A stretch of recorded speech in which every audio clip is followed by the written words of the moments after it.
Vemulapadu was a village on the edge of collapse. Its red soil stained with the blood of 4 souls, Gopal, Reddy Garu, Padmini Amma, and now Saraswati, Ravi Kumar's mother. The locket engraved with Lakshmi, clutched in her lifeless hand, was a dagger to Ravi's heart. He stood frozen by the temple, the snake and dagger carving mocking him as the crowd's whispers grew louder. Was he cursed? Was his love for Lakshmi dragging everyone he cared for into a grave? Surya pulled Ravi away from the scene, his face pale. Ravi, you can't stay here. The killer's targeting anyone close to you. We need to leave Vemulapadu. But Ravi's grief fueled his resolve. No, Surya. Running won't stop this. The key, the map, the vault, it's all connected. I'm going to that tunnel. Surya grabbed his arm. You're mad. Your mother's dead, and you're chasing ghosts? What about Lakshmi? Ravi's jaw tightened. I'm doing this for her. Whoever's behind this wants me to stop. That means I'm close to something they fear. Before leaving, Ravi slipped into his hut, now eerily silent without Saraswati's voice humming old songs. He tucked the key and map into his pocket, along with the locket marked Anjali. The weight of loss pressed against his chest, but so did his love for Lakshmi. He had to protect her, no matter the cost.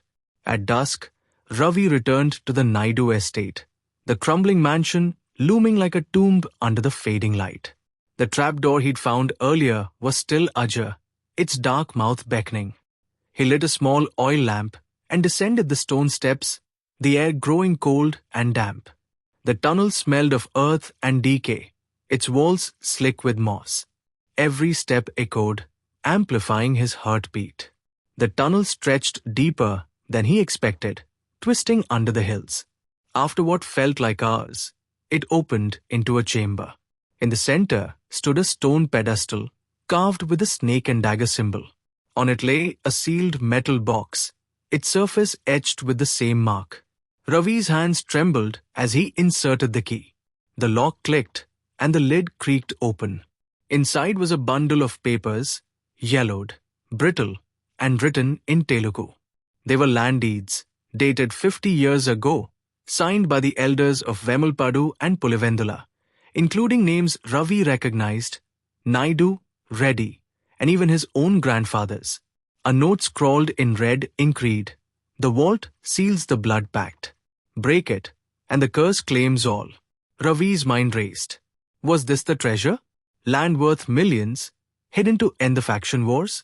But why the murders? And why now?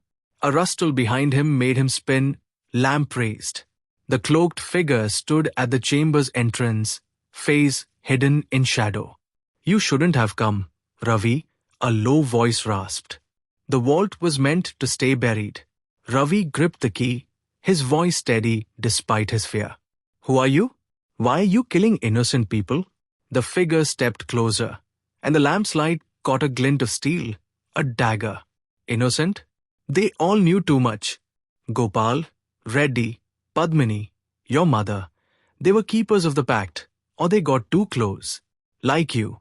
Ravi's heart pounded. And the lockets? Why my name? Surya's? Lakshmi's? The figure chuckled. A chilling sound. A warning. A game. You're marked because you love her. The curse doesn't spare lovers. Before Ravi could react, the figure lunged. Ravi dodged, dropping the lamp. It shattered, plunging the chamber into darkness.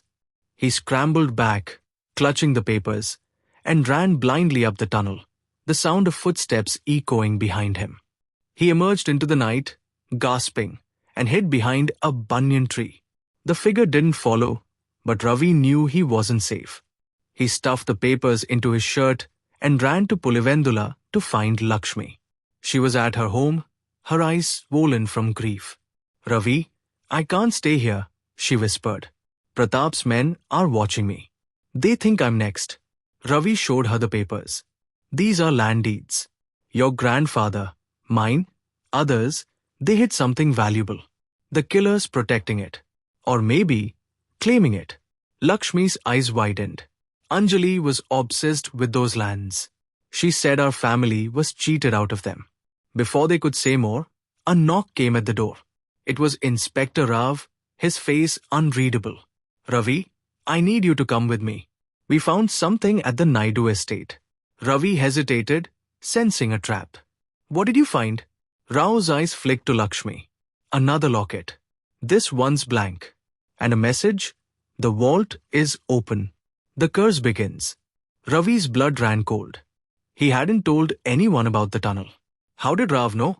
They followed him to the estate where police was swarming. The trapdoor was open, and inside the chamber, the metal box was empty, except for a single item, a photograph. It showed a young girl, identical to Lakshmi, standing by the river. But it wasn't Anjali. The back was inscribed, Lakshmi, 2015. Ravi's world spun. Lakshmi had told him she'd never visited the river as a child. So who was the girl in the photo? And why did it look like her?